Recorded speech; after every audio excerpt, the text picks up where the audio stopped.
Don't touch me right now. She didn't scream it. She didn't whisper it. She said it like a line she'd practiced in front of the mirror.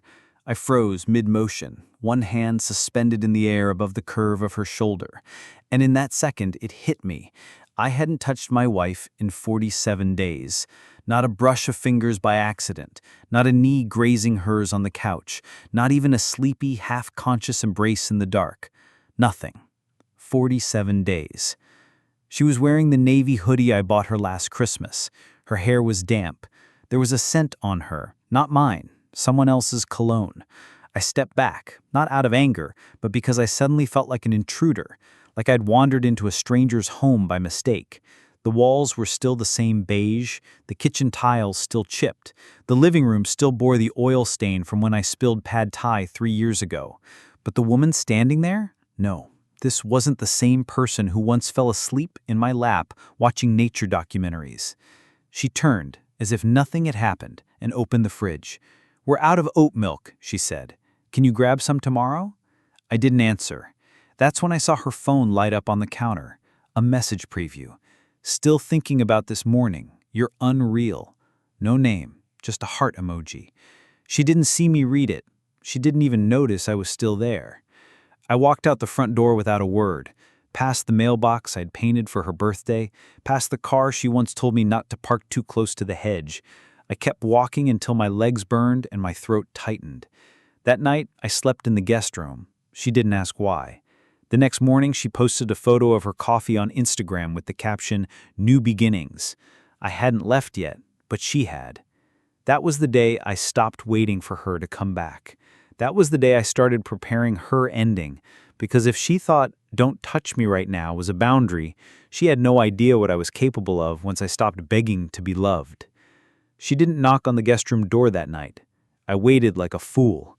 I listened for footsteps, for the soft creak of the hallway floor, for any sign she cared I wasn't beside her. Nothing. Just silence. Thick, heavy, humiliating. At 2:14 a.m., I opened my phone and scrolled back through our old texts before everything turned robotic. Her "I love yous" used to come unprompted. Now, they didn't come at all. I still remember one message from 2 years ago. "You make the world less sharp." That version of her was gone.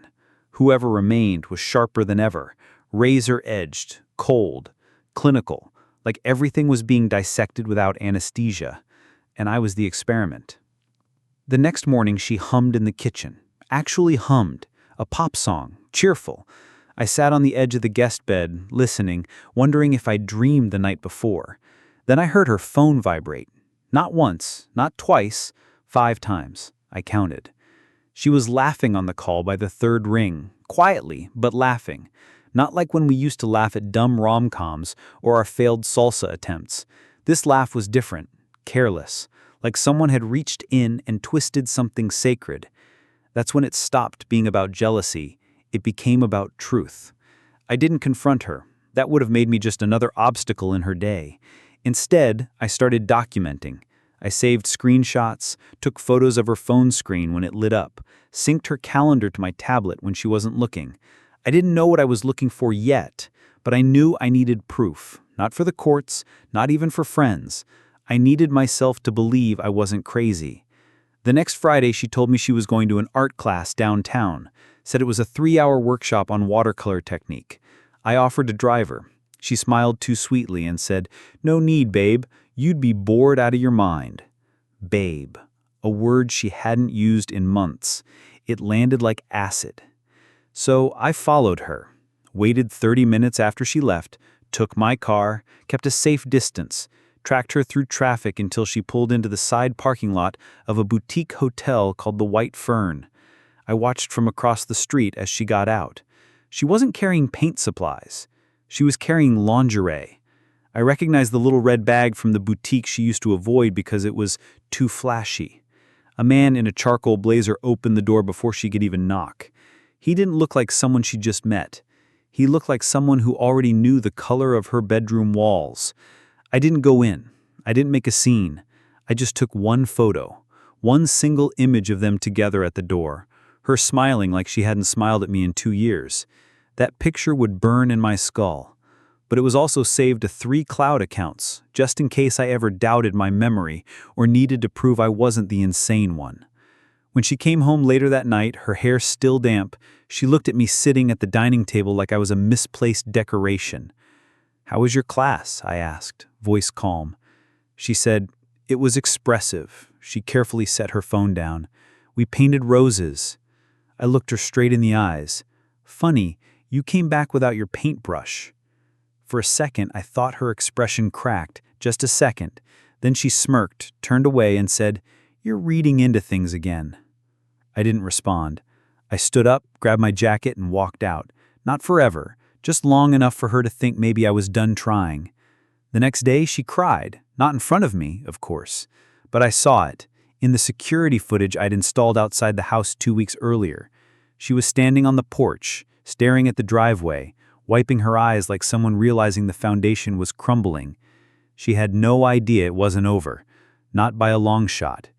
Because if I couldn't have the truth, I was going to force her to confront it, piece by piece, and when I was done, she wouldn't be humming anymore. I didn't confront her after the hotel photo. That would have been instinct.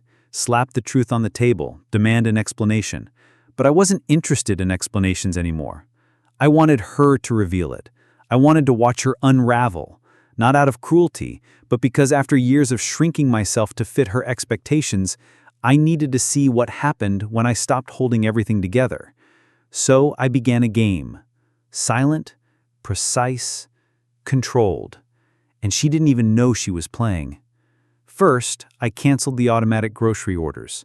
Small, almost invisible, but she noticed it by day 3, when she opened the fridge and asked, "Did you forget the Instacart order?"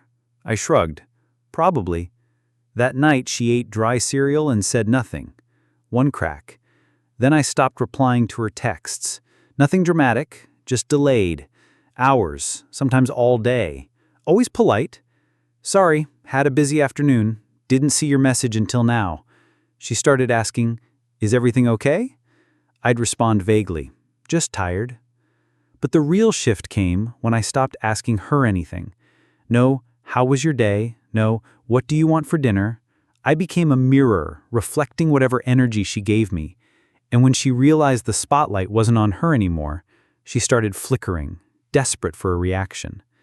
She made an effort again, wore lipstick to dinner, watched documentaries with me on the couch, though she scrolled through her phone the whole time, even suggested a weekend road trip to reconnect.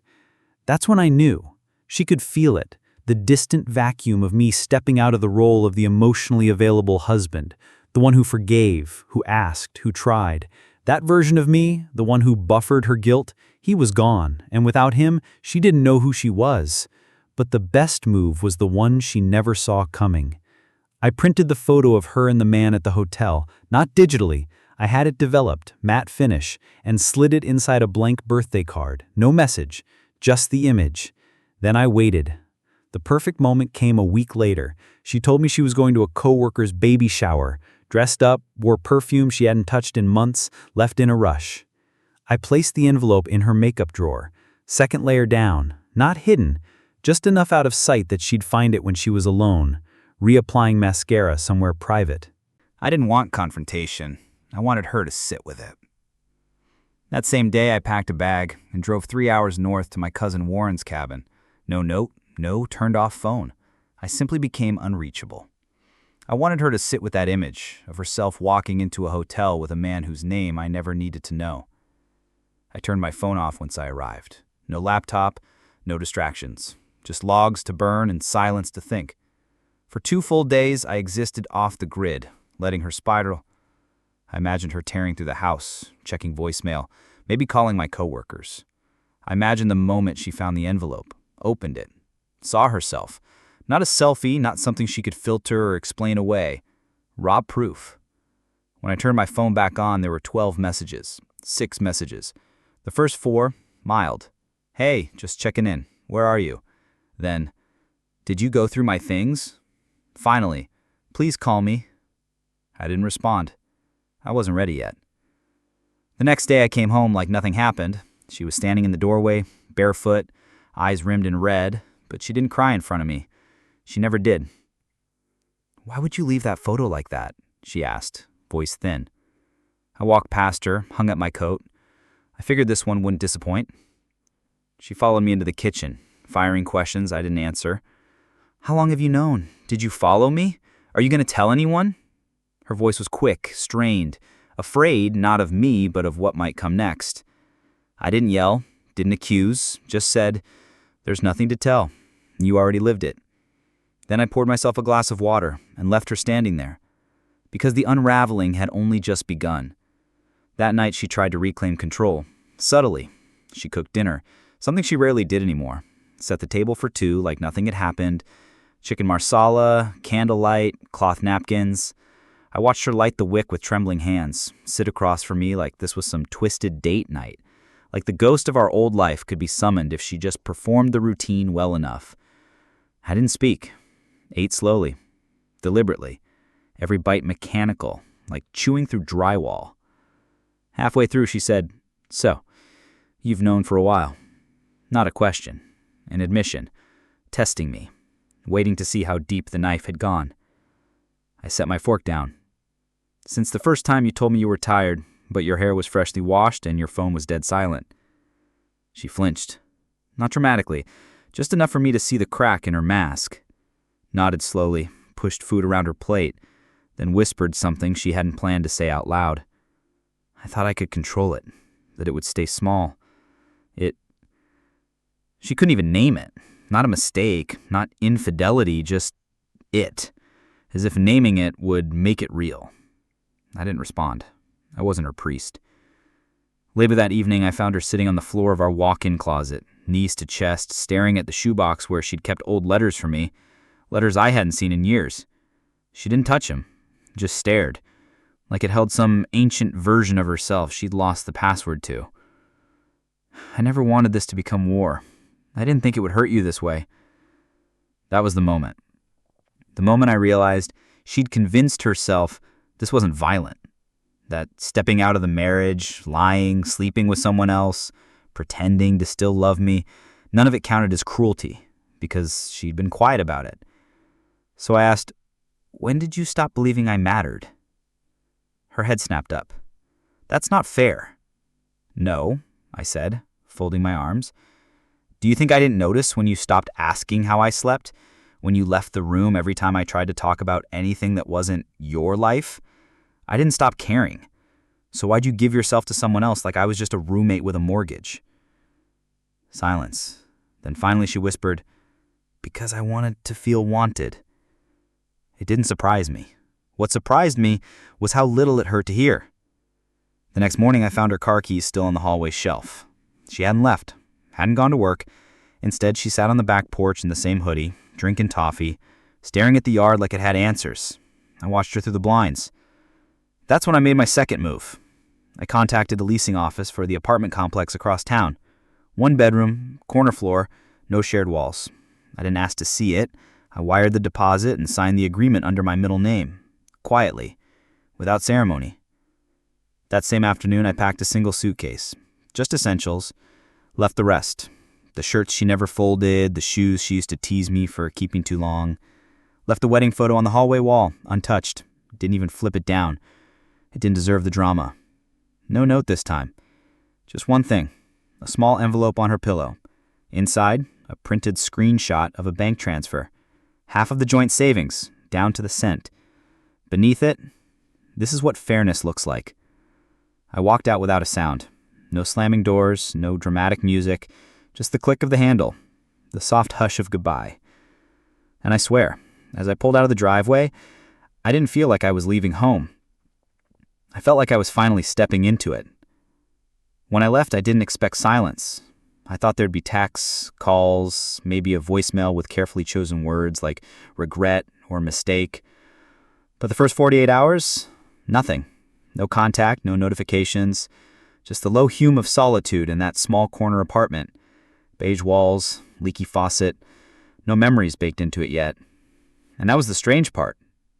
Peace didn't feel like relief. It felt like shock. Like after a car crash, walking around unhurt but your brain hasn't caught up with your body.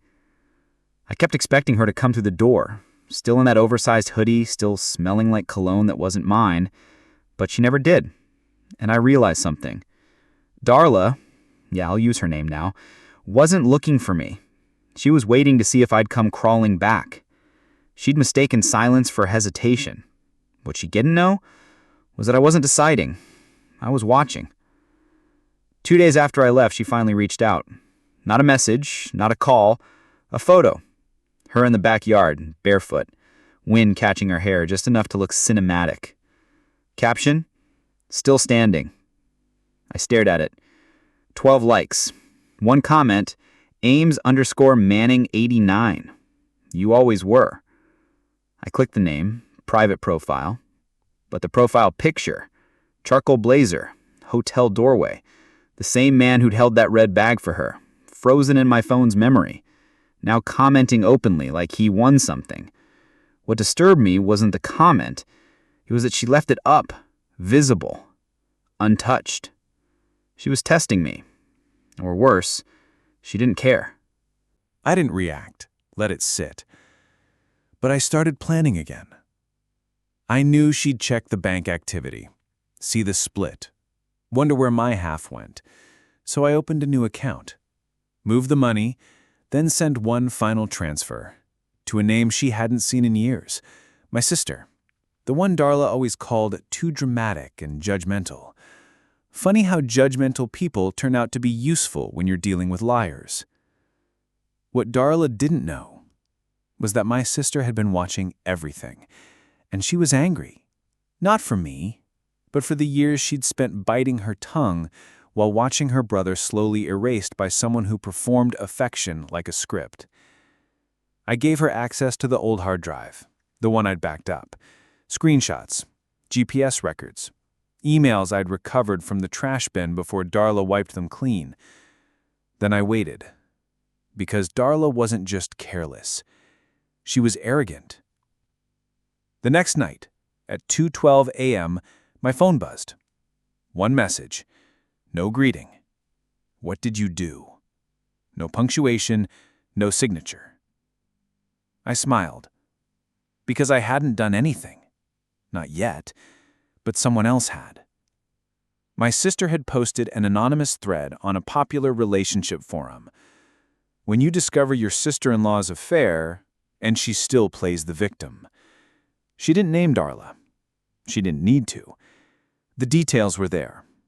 The hotel, the boutique, the art class, the man in the blazer in June, the husband who finally stopped apologizing for breathing. Within hours, comments poured in, people asking who it was, others speculating. Someone even matched a blurry background in one of Darla's Instagram posts to the exact room number at the White Fern. By noon the next day, Darla's social media was gone, vanished, wiped, just like her excuses. She called me once that afternoon. I let it ring. Then she texted, "You said you wouldn't go nuclear." I replied, "I didn't. You did that yourself. I just stopped shielding you from the blast." She didn't answer. And I knew then she finally understood. This wasn't revenge. This was exposure. I hadn't screamed. I hadn't humiliated. I'd just let the truth walk free. And now that it had a voice, it wasn't going back in the box.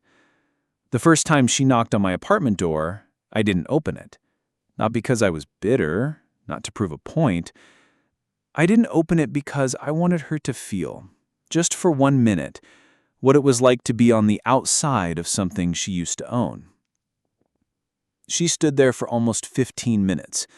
According to the camera above the door, she didn't cry, didn't yell, just stood frozen, a silhouette, realizing silence meant something permanent.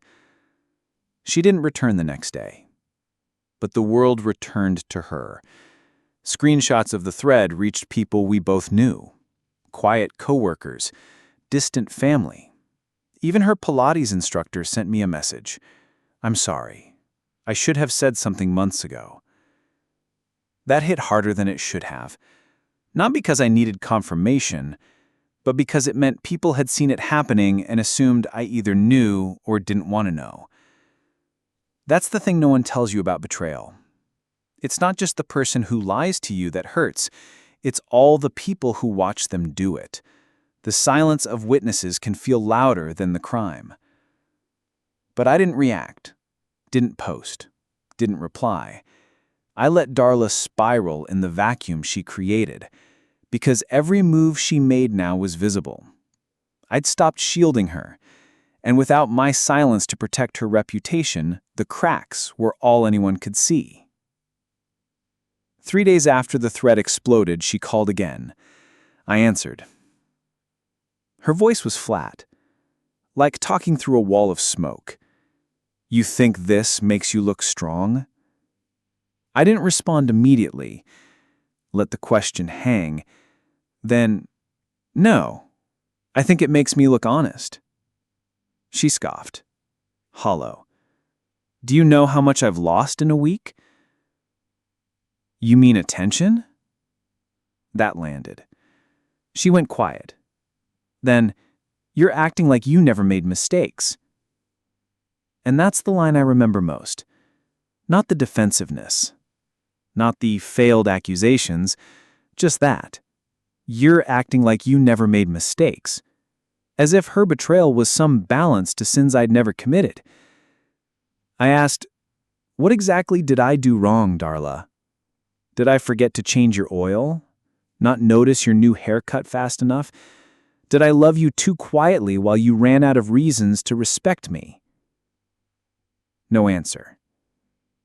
Because if you're looking for justification, you're going to need to invent a better story than you didn't inspire me anymore.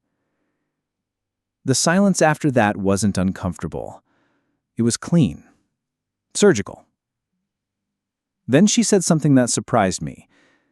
I want to go to counseling, just to understand what went wrong. I didn't laugh, didn't yell, just said, I already understand. She asked what I meant. I told her some people don't cheat because they're unhappy. They cheat because they can't handle being loved without chaos, that she needed friction to feel real. And when I gave her peace, she turned it into emptiness. You didn't love me wrong, she whispered. You just loved me in a way I couldn't return. And there it was. The most honest thing she'd said in 3 years. I ended the call with no bitterness, no drama, just, please don't come here again. There's nothing left to recover. But she did come again. Just not to see me. She showed up at my sister's place that weekend. My sister called me, livid. Darla had knocked, asked to clear the air. My sister told her to clear the sidewalk instead, and when Darla didn't move, she handed her a sealed envelope. I didn't know what was inside until later. A printout of a group chat I'd never seen. Screenshots of Darla bragging, how checked out I was, joking about hotel weekends, laughing about how she could train him to disappear without a fight. That line made my hand shake. Not from sadness, but from vindication. Because you can question memories. You can question motives. But screenshots? They're gospel. I stared at the words, disappear without a fight. And said aloud, you were right about one thing. I did disappear. But the fight? That part was just getting started. I didn't expect her to show up at my office. Not after everything. But she did. Dressed in black, like attending the funeral of a version of herself that never truly lived. She didn't ask to speak to me, just waited by the elevator, arms crossed, hoping I'd come down and magically unsee it all. My coworker Phil came in. There's a woman downstairs. She won't leave unless you talk to her. I didn't respond. Stared out the window for a full minute. Then walked to the break room, poured a fresh cup of coffee, sat back down. 10 minutes later, she left. That night, she texted, please, 5 minutes, just 5. I ignored it. Not to punish her, not to play a game. I simply had nothing left to give. Whatever love I had for her had burned itself out, somewhere between the hotel receipt and the line about training me to disappear. Now she was just someone I used to know the middle name of. But the next message, that one I couldn't ignore. I'm not with him anymore. I stared at it, not because it changed anything, but because I realized what she was doing. She thought this was about him, like if she cut off the affair partner, the bridge to the past would magically rebuild. So I replied, I wasn't destroyed because of who you slept with, Darla. I was destroyed because of how easily you watched me fall apart and said nothing. She didn't text again that night. But the next morning she posted an old photo of us, 3 years ago, at a lake in Montana. I was holding a fish I didn't catch. She was laughing in the background. Caption, "There are things I can't fix, but I'll never forget the quiet way he held everything together." 200+ likes, including one from her ex-affair partner. Poetic. She was trying to repaint the past, use public nostalgia as a softener. But nostalgia without accountability is just manipulation, prettier. A week later, she sent a certified letter. Inside, a typed page. No heading, no signature, just one line. I didn't expect to break you. I thought you were unshakable. And that's when it finally sunk in. This had been an experiment. She didn't cheat out of passion or longing. She did it to test the limits of my love. And when I didn't collapse, when I rebuilt myself in silence, she didn't know how to grieve what she'd broken, because she never wanted to lose me. She just wanted to see how far I could bend before I shattered. But I never shattered. I vanished, quietly, entirely. No fireworks, no warnings, just gone. And now she was the one walking through the ashes of something she thought would never catch fire. A few days later, I got another letter, this time from a lawyer. She'd formally submitted for divorce. No drama, no pleading, just paperwork, neatly folded, clean. She signed it with her full name, not Mrs. Merritt, just Darla Hallbridge, her maiden name, like I never happened. I signed the papers, drove them to the post office myself, mailed them with no return address. I didn't need her to know where I was. She already knew what I'd become. The man who stayed loyal longer than she deserved. The man who left quieter than she expected. The man who in the end didn't just walk away, he disappeared through every door she thought she'd locked shut. It's been 6 months since I last saw her. Not in person, not online, not by accident. Just nothing. She disappeared from my radar the same way I disappeared from hers all those years ago when she stopped seeing me as a person and started seeing me as furniture, background noise, something steady she never had to earn. And that's the strangest part. I don't hate her. I thought I would. I thought I'd carry this bitterness like a second spine, but it never came. Not even when I found out she moved to another state.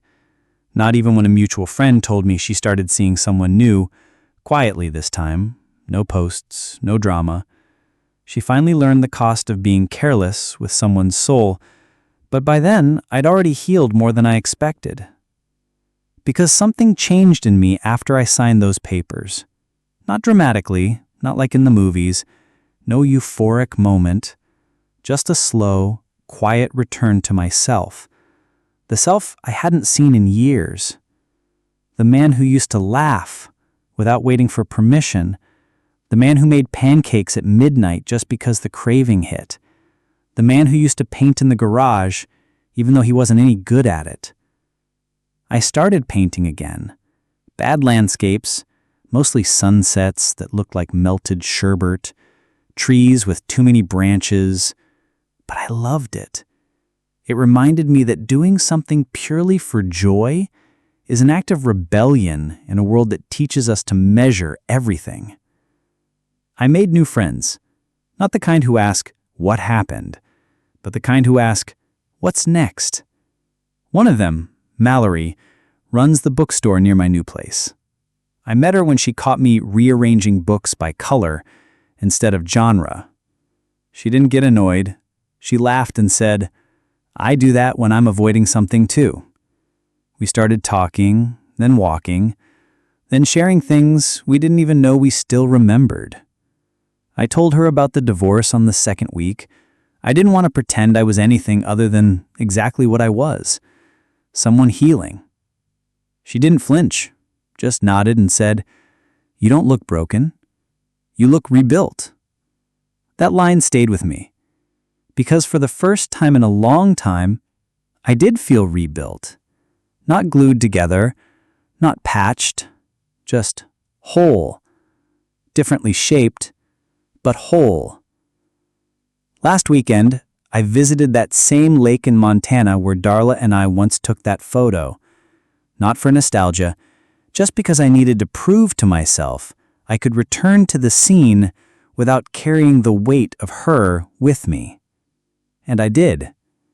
I stood there on the dock, same spot, same breeze. But this time, I wasn't holding a fish I didn't catch. I was holding a small canvas I'd painted the night before. Nothing fancy, just the lake, the trees, and a man standing on the edge, not waiting, just being. I left the painting on a bench nearby with a note taped to the back. Who you used to be is not a prison. You can walk out whenever you're ready. I don't know who found it, maybe someone who needed it. All I know is this: I didn't need closure from her because I gave it to myself. And that was the most peaceful goodbye I've ever had. If you enjoyed this story, please give it a like and subscribe for more heartfelt and powerful stories. Your support means a lot.